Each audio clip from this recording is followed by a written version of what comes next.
United states of আমেরিকার এক লোক তার অনেক বন্ধুকে কালিমার দাওয়াত দিয়েছে, কিন্তু তার বিজনেস পার্টনার খ্রিস্টান বন্ধুকে সে কালিমার দাওয়াত দিতে পারে নাই। সে মনে মনে ভাবলো, আমার জীবন থাক আর না থাক, আমার খ্রিস্টান বন্ধুকে তার কলিজার ভেতরে কালিমার দাওয়াত দিয়ে আমি ছিদ্র করে দেবো। সুবহানাল্লাহ।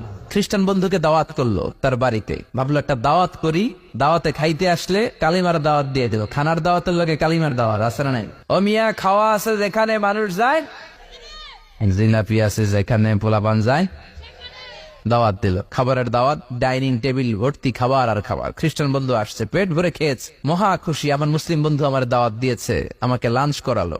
এরপর স্টারবাকসের 2টা কফি দুইজনে নিয়ে ডাইনিং টেবিলে বসেছে। তো মুসলিম বন্ধুর মাথায় চিন্তা, যে করেই হোক কালিমার দাওয়াতটা আমার এই খ্রিস্টান বন্ধুর অন্তরের মধ্যে আমি ঢুকিয়ে দিব।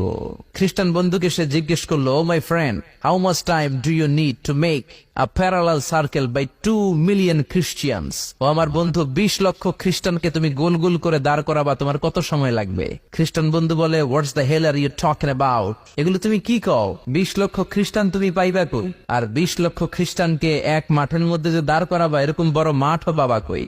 মুসলিম বন্ধু বলে, ফর এন এক্সাম্পল, ধরে নাও, উদাহরণস্বরূপ আমি যদি তোমাকে বিশাল বড় একটা স্কয়ার দেই, মাঠ, আর 20 লাখ খ্রিস্টান এনে দেই, 20 লাখ খ্রিস্টানকে এরকম গোল গোল প্যারালাল সার্কেলে তুমি দাঁড় করাবা, কত সময় লাগবে? খ্রিস্টান বন্ধু বলে, অ্যাটলিস্ট আই নিড 1 উইক, 1 সপ্তাহ তো লাগবে।